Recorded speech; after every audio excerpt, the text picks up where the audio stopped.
নিশ্চয়কৈ আইচেংফা চক মাজত মাত্ৰ কেইটামান দিন বাকী আৰু তাৰ পিছতে দ্বিতীয় বৈকুণ্ঠস্থলীত পৰিণত হ'ব বৈষ্ণৱ পণ্ডিত সোণাৰাম চুতীয়া সমন্বয় ক্ষেত্ৰ মহবন্ধাৰ এৰালতলী পথাৰ। কাৰণ দিনে নিশাই ভকত বৈষ্ণৱৰ তৎপৰতা আৰম্ভ হৈছে, কাৰণ মাজত মাত্ৰ কেইটামান দিন যিহেতু বাকী আছে। আৰু অধিৱেশন বুলিলে সাধাৰণতে বিশেষ আকৰ্ষণ থাকে ভোজনালয়ত, আৰু ভোজনালয়ৰ বিশেষত যিটো ৰন্ধনশাল, সেই ৰন্ধনশালত বিশেষ আকৰ্ষণ থাকে অধিৱেশন বুলিলে।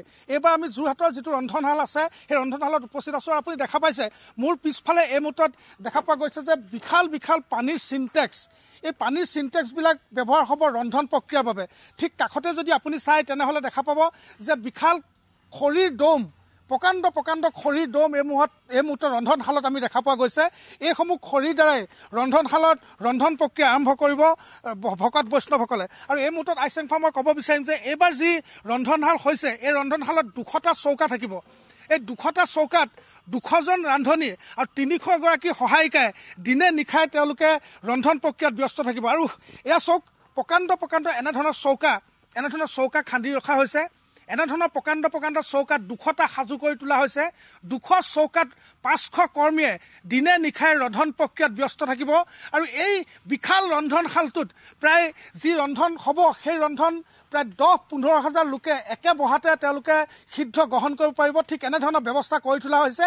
এক কথাত ক'বলৈ গ'লে আপুনি নিজে চকুৰে যদি নেদেখে তেনেহ'লে বিশ্বাস কৰিবলৈ অকণমান টান হয় যে এনে এক বিশাল ব্যৱস্থা কৰি তোলা হৈছে 94 সংখ্যক বাৰ্ষিক অধিৱেশনত। আৰু এই মুহূৰ্তত বিশেষত আইচেংফা মোৰ লগত যি ভোজনালয় যিজন উপসমিতিৰ যিজন সভাপতি তেখেত মোৰ লগত উপস্থিত আছে, মই তেখেতৰ পৰা অকণমান জানিব বিচাৰিম, কাৰণ গোটেই সমগ্ৰ দায়িত্ব তেখেতক অৰ্পণ কৰা হৈছে ভোজনালয়। মই আপোনাক প্ৰথমৰ পৰা জানিব বিচাৰিম, আমি গম পাইছোঁ কথাখিনি কেনেকৈ কি হৈছে, কিন্তু তথাপিও কিমান চৌকা ইয়াত সাজু কৰি তোলা হৈছে? কৃষ্ণ, আমি ইতিমধ্যে ৰন্ধনৰ কাৰণে 200টা চৌকা ইতিমধ্যে আমি খানি প্ৰস্তুত কৰি ৰাখিছোঁ। কিমান ৰান্ধনী ইয়াত কামত লাগিব? ইয়াত আপোনাৰ ৰন্ধন কৰ্মী 300জন আৰু লগত 200জন সহায়ক, মুঠ 500জন কৰ্মী লাগিব। 500জন। আৰু যি ভোজনালয় আছে তাত একেবহাতে কিমানে খাব পাৰে? আমাৰ হিচাপ মতে আমি 15,000 ভকতে একেলগে সিদ্ধ গ্ৰহণ কৰিব পাৰিম, কোনো ধৰণৰ অসুবিধা নহয়। ইয়াত এবাৰত কিমান চাউল ব্যৱহাৰ হ'ব? আমাৰ 50 কুইণ্টেল চাউল এবাৰত লাগিব। ঠিক 50 কুইণ্টেল জোখাই শাক পাচলি সমস্ত বস্তু আমাৰ যোগাৰ হৈছে।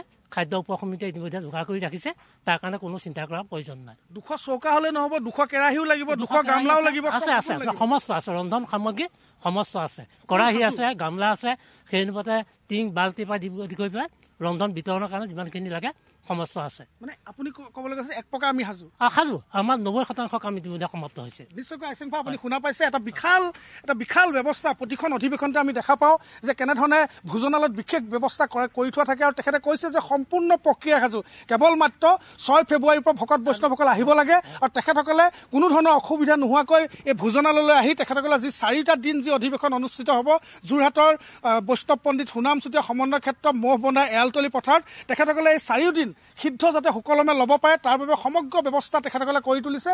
ইতিমধ্যে খৰি সাজু হৈ পৰিছে, যি চৌকা সাজু হৈ আছে, আৰু চৌকাৰ কাষে কাষে পানীৰ টেপ, ইতিমধ্যে এই টেপসমূহ ইতিমধ্যে যি জনস্বাস্থ্য কাৰিকৰী বিভাগ আছে, চৰকাৰী বিভাগ আছে, বিভাগসমূহে টেপসমূহ এনেধৰণে শাৰী তেখেতসকলক ব্যৱস্থা কৰি দিছে যাতে ইয়াত ৰান্ধনীসকলে যাতে ধুনীয়াকৈ তেওঁলোকে ৰন্ধন প্ৰক্ৰিয়াত লাগিব পাৰে, এনেধৰণৰ ব্যৱস্থা কৰি দিছে। সকলো সাজু। আপুনি ৰান্ধনী? আমি ৰান্ধনী, আমি ৰন্ধন কমিটি কৃষ্ণ জয়গুৰু শংকৰ, আমি শ্ৰীমন্ত শংকৰদেৱ সংঘৰ উত্তৰ পূব ভাৰতৰ এটা বৃহৎ ধৰ্মীয় অনুষ্ঠান শ্ৰীমন্ত শংকৰদেৱ সংঘ। আৰু এই শ্ৰীমন্ত শংকৰদেৱ সংঘটো আমাৰ প্ৰাণৰ প্ৰাণ।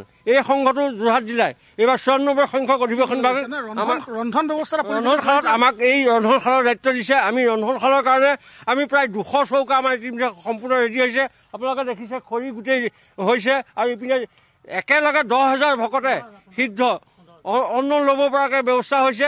এইখিনি কৰি আমি সকলোৱে খুব উৎসাহেৰে কৰিছোঁ। আৰু আপুনি ৰাতি ৰান্ধিব লাগিব। আমাৰ 3 সাঁজকৈ হ'ব, দিনটোত 3 সাঁজ, ৰাতিপুৱা গধূলি দুপৰীয়া 3 সাঁজকৈ সিদ্ধ অন্ন হ'ব।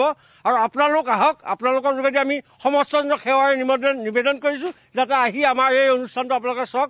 শ্ৰীমন্ত শংকৰদেৱ সংঘৰ কৃষ্ণ, আমি কাষতে অকণমান আইচেংফা যদি সময় হয়, কাষতে যিহেতু ভোজনালয়টো আছে য'ত 10,000 পৰা 15,000 বৈষ্ণৱে একেলগে আহাৰ গ্ৰহণ কৰিব পাৰিব। মই কিছু অকণমান প্ৰতিদিন টাইমত দৰ্শকসকলক সেই ভোজনালয় যি দৃশ্যটো মই দেখুৱাব বিচাৰিম। প্ৰায় 80% কামেই শেষ হৈছে, আৰু তাত ইতিমধ্যে যি ইয়াত বেঞ্চ লগাই দিয়া হৈছে, বাঁহৰ বেঞ্চ তৈয়াৰ কৰা হৈছে, কাঠৰ টেবুল তৈয়াৰ কৰা হৈছে। যিসকল ভকত বৈষ্ণৱ আহিব তেওঁলোকে শাৰী শাৰীকৈ ইয়াত কেইবাখনো দ্বাৰ থাকিব, কেইবাখনো দ্বাৰত কেইবাখনো দ্বাৰেদি তেওঁলোকে ইয়াত প্ৰৱেশ কৰিব পাৰিব আৰু 10ৰ পৰা প্ৰায় 15,000 ভকত বৈষ্ণৱ ইয়াত একেলগে ইয়াত আহাৰ গ্ৰহণ কৰিব পাৰিব। এটা বিশাল ব্যৱস্থা। মোৰ ভিডিঅ' জাৰ্নেলিষ্ট পৰাগে অকণমান ৰৈ পেলাই এই গোটেই যিটো মণ্ডপ, সেই মণ্ডপটো আমাৰ দেখাবৰ কাৰণে অনুৰোধ জনাইছোঁ। কাৰণ চাওক 10-15,000 ভকত বৈষ্ণৱে একেলগে বহি অন্ন গ্ৰহণ কৰিব পৰা এটা ব্যৱস্থা, য'ত কেইবাশ বৈষ্ণৱ ইয়াত কামত লাগি থাকিব, কেইবাশ বৈষ্ণৱে ইয়াত কেইবাশ বৈষ্ণৱে দিয়া মেলা কামত ব্যস্ত হ'ব। ইয়াত যিবোৰ বেঞ্চ তৈয়াৰ কৰিছে এনেধৰণে আইচেংফা মই অকণ বহি দেখুৱাইছোঁ। এয়া বাঁহৰ বহিব পৰা এক ব্যৱস্থা আৰু এয়া হৈছে কাঠৰ বেঞ্চ। এনেধৰণে শ বেঞ্চ তৈয়াৰ কৰিছে তেওঁলোকে, য'ত 10ৰ পৰা 15,000 ভকত বৈষ্ণৱে একেটা বহাতে সিদ্ধ গ্ৰহণ কৰিব পাৰিব। এনেধৰণে বিশাল ভোজনালয় প্ৰস্তুত কৰা হৈছে। 94 পৰমানন্দ বৰা, আপোনাক এই মুহূৰ্তত ধন্যবাদ জ্ঞাপন কৰিছোঁ। আপুনি অধিৱেশনৰ প্ৰস্তুতি দেখুৱালে যোৰহাটৰ পৰা, পুনৰবাৰ ধন্যবাদ।